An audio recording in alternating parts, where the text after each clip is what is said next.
Carl Jung, a very famous psychiatrist, said at the end of his career that over 1/3 of the patients he's seen actually suffered from no clinical neurosis, but rather from a want of meaning or purpose in their lives. Viktor Frankl, a Jewish psychiatrist and survivor of the Auschwitz death camp, said as soon as one of his fellow inmates lost their purpose, they'd be dead within a day or two. What is purpose? Is it some destination you arrive at, a trophy you win, a title you earn? And the meaning of life, is it just to be happy, to be comfortable, to be liked? Most men are lost in these questions. Zeta isn't just another rank in the ladder, it is the purpose itself. It has its own philosophy, its own kingdom, its own definition of motivation. This isn't some manual on how to discover yourself. This is Zeta itself. Follow me and I'll show you what raw meaning feels like, stripped down, unpolished, undeniable. Not theory, not borrowed wisdom, but the marrow deep truth of living with purpose that cannot be shaken. Have you ever watched a storm tear a ship from its moorings, sending it spinning into the chaos? The ship isn't flawed, its anchor simply could not hold. So it is with a man and his purpose. Most men are that ship. Their anchor is tied to external things. A job title, a relationship, the approval of others. The Zeta is not the ship, he is the anchor itself. Look at the others. The Delta male is driven by a deep-seated fear of the world's inherent negativity. He is the ship that sees the storm clouds and, in a panic, pulls his own anchor, choosing to drift into safer, shallower waters where his purpose is slowly forgotten for the sake of temporary security. The Gamma is consumed by his own pessimism. He believes the storm is all there is, so he never even casts an anchor, letting cynicism toss him wherever it wills. The Beta, ever the mimic, tries to tie his anchor to the hull of an Alpha, believing that another man's direction can be his own. But when the Alpha moves on, the Beta is left adrift, his purpose nothing more than a faded copy. The conditioning was so deep they chose suffering over freedom. They developed psychological immunity to hope itself. The Zeta's purpose is not an external anchor he drops. It is his very composition. He is forged of a different material, one that remains unmoved because it is rooted in the bedrock of his own unwavering principles. He understands what the Stoics knew, that our inner fortress cannot be breached unless we surrender it from within. The storm does not change him, it reveals him. While others are desperately trying to re-anchor themselves in the middle of the gale, he is the eye of the storm, a point of impossible calm and terrifying power because his center is generated from within. He doesn't find purpose in the calm, he proves it in the chaos. Have you ever wondered why some men move through the world with an unshakable sense of direction, while others drift aimlessly, waiting for a sign that never comes? The difference is not in their circumstances but in their source of power. The common man looks for his purpose outside of himself. He is told to find it in a career, a relationship, or a bank account. But these are external landmarks, and like all external things, they are subject to change, to collapse, to loss. What happens to a man's purpose when the market crashes or the relationship ends? It crumbles into dust. This is the great anxiety of existence that the philosopher Soren Kierkegaard described, a sickness of the soul that comes from building your house on sand. Viktor Frankl discovered in Auschwitz that men died not from starvation but from losing their reason to live. One day they had purpose, the next they were corpses. But even in hell, some inmates kept building, kept thinking, kept fighting. They weren't accessing external motivation, they were running on internal combustion. The Zeta operates from this space. Where others see problems, he sees materials. Where others see obstacles, he sees blueprints. He doesn't escape reality, he sharpens his edge inside it. This isn't optimism or positive thinking. This is something darker, more fundamental. The Zeta does not find purpose, he generates it. It is an internal combustion, a perpetual fire that requires no external fuel. It is the primal instinct to act, to build, to conquer the chaos within. This is the core of the Stoic imperative. Your purpose is not to find meaning but to create it with your every action, your every thought. While others are paralyzed by the question why, you are already moving because the action itself is the answer. The Zeta understands this at an instinctual level. His why is not a single thing to be lost. It is the very engine of his being. He does not escape reality to find peace. He sharpens his edge inside the chaos. For him, the problem is irrelevant. The pursuit is everything. The world did not give him his purpose, and the world cannot take it away. Why do you stay calm while everyone else is losing their heads? The world runs on instant gratification. Deltas panic when results don't come fast enough and abandon ship. Gammas expect immediate failure, so they quit before starting. Betas copy whatever's trending this week, chasing quick wins that never last. They're all sprinting in a marathon, but you operate on predator time. The lion doesn't rush the hunt because the gazelle looks tasty. You understand that power compounds slowly, then suddenly.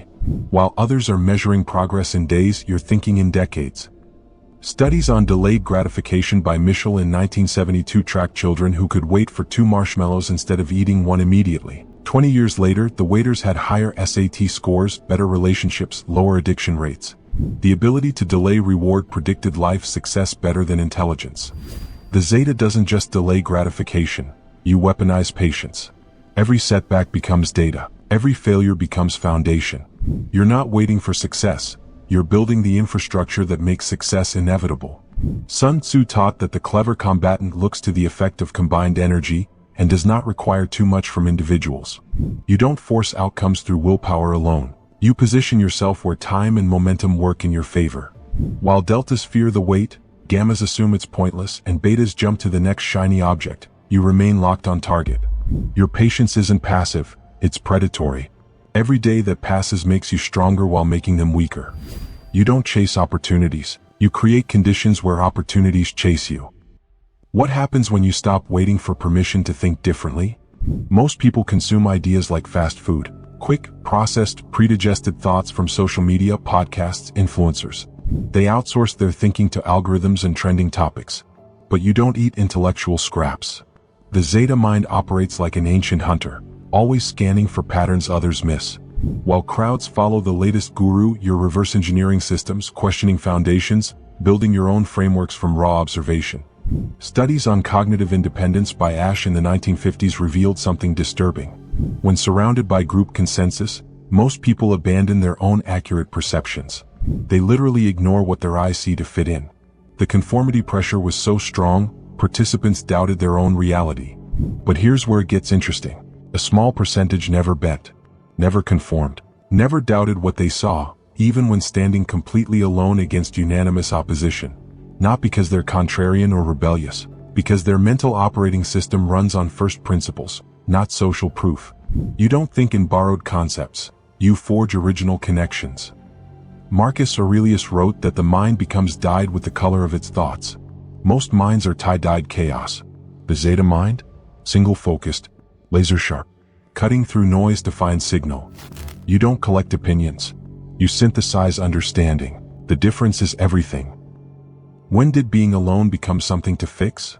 Society treats solitude like a disease. Dating apps promise to cure loneliness. Social media feeds the addiction to constant connection. Everyone's running from the one person they'll spend their entire life with, themselves. But you discovered something others fear. Solitude isn't empty space waiting to be filled. It's concentrated power waiting to be harnessed. While others need crowds to feel alive, you need silence to think clearly. Nietzsche observed that all truly great thoughts are conceived while walking alone. The mind needs space to stretch, to explore dangerous territories without social interference. In crowds we perform, in solitude we become. Studies on solitary confinement revealed 2 responses. Most people break down within days, desperate for human contact. But a small percentage adapt, even thrive. They develop heightened self-awareness, mental discipline, inner strength that crowds could never forge. Your solitude isn't loneliness, it's a forge. Action is a muscle, ritual is the gym. You sharpen edge by tiny brutal practices repeated until they are reflex. Do a hard thing before breakfast, finish a quiet task without announcing it, hold one boundary that bruises your comfort. It also emphasizes endurance over display. Stoic practice turns discomfort into tool. Strategy from Sun Tzu meets Nietzsche's force here. Plan like a general, execute like a hunter. You will learn to stand with no audience, to breathe in silence, to let purpose come as consequence of motion. This is not humility, it is sovereignty. Practice it until the mirror stops asking questions. While others scroll through feeds, seeking validation from strangers, you're building empires in your mind. Planning, creating, evolving. The external world becomes your laboratory, but your inner world remains your command center. You understand what Seneca meant. Every new beginning comes from some other beginning's end. Solitude ends the noise. And from that silence, something dangerous is born. When did telling the truth become an act of rebellion? Most people live in carefully constructed bubbles. Deltas hide from harsh realities because truth feels too dangerous. Gammas twist reality into proof that everything's hopeless anyway. Betas parrot whatever version of truth makes them popular. Even sigmas sometimes soften the edges to maintain their mystique, but you cut through illusion like it's paper. The Zeta doesn't sugarcoat reality because reality is your raw material. While others are managing their feelings about facts, you're using facts to build empires. Studies on cognitive dissonance by Festinger in 1957 revealed something disturbing about human psychology. When faced with information that contradicts their beliefs, people will distort reality rather than change their minds. They literally rewrite facts to protect their comfort. This is why most people lose their way. They can't navigate with a broken compass. Their purpose dissolves because it was built on wishful thinking instead of ground truth. When reality crashes the party, their whole worldview collapses. The Roman Stoics called this memento mori, the remembrance of death, not as a morbid fixation, but as the ultimate motivator for purposeful action.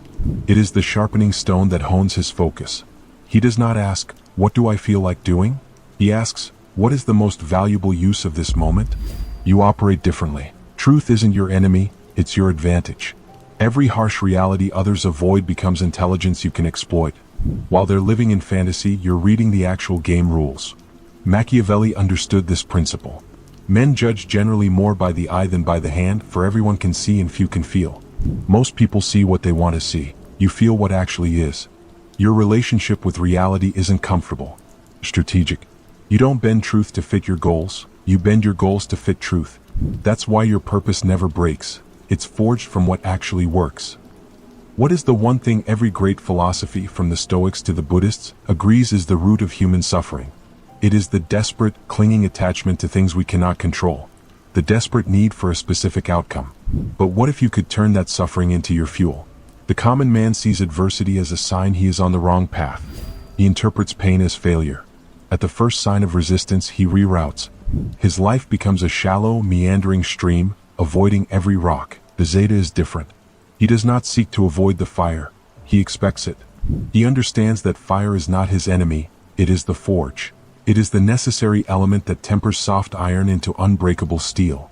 The Stoic philosopher Seneca said that difficulty strengthens the mind as labor does the body. The Zeta lives this.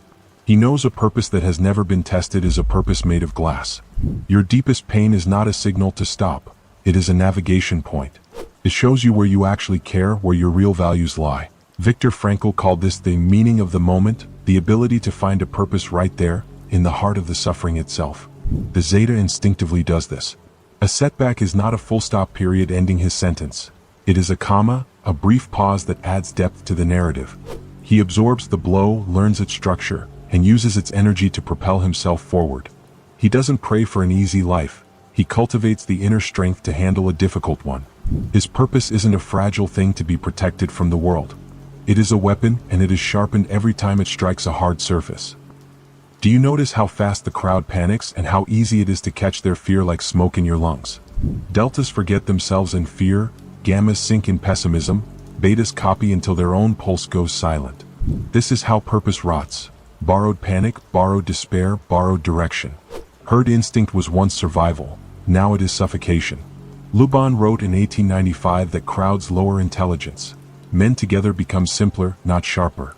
Modern studies on emotional contagion show moods spread like viruses. Fear multiplies faster than courage. And when the herd sinks, the ones who anchored their meaning to it drown without a fight. You do not drown with them. Build solitude into your strategy. Protect silence as if it were armor.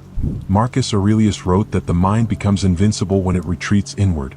Sun Tzu taught that knowing terrain wins battles before swords cross. Your terrain is your inner citadel. Cultivate detachment. Watch panic without swallowing it. Anchor yourself in principle, not trend. It also emphasizes, resilience grows from standing firm while the tide of noise demands collapse. Do this often and you will find the crowd still panics, but you remain standing while they scatter. Purpose does not live in noise, it lives in the discipline to face the storm without becoming the storm. Have you ever noticed how some people are always busy, yet never seem to build anything of substance? They are rich in motion but bankrupt in direction. They confuse activity with achievement. How does the Zeta avoid this trap of meaningless motion? The common man expends his energy like a careless heir spending his inheritance. He says yes to every distraction, every trivial request, every flash of social drama. He is governed by the whims of others, and his energy is siphoned off until nothing remains for his own true aims. He is reactive. The Zeta operates on a wartime economy of energy. Every action, every word, every ounce of focus is a precious resource to be deployed with strategic intent. He is proactive. This is the core of Sun Tzu's strategic wisdom applied to the self. The supreme art is to break the enemy's resistance without fighting. The enemy here is irrelevance. The Zeta's instinct is to conserve his power for the decisive moments. He understands the stoic dichotomy of control better than most. He asks, is this within my control? If not, it receives no emotional investment. If it is, he asks, does this action serve my purpose? If not, it is ignored. This is not selfishness, it is strategic necessity. A man who cannot say no has no yes that matters. His purpose becomes diluted in a sea of other people's agendas. Why do most people stop growing the moment they get comfortable? Comfort is the silent killer of potential. Society sells it as the ultimate goal. Get the degree, land the job, buy the house, settle down. But settling down means settling for less. Most people reach a plateau and call it success.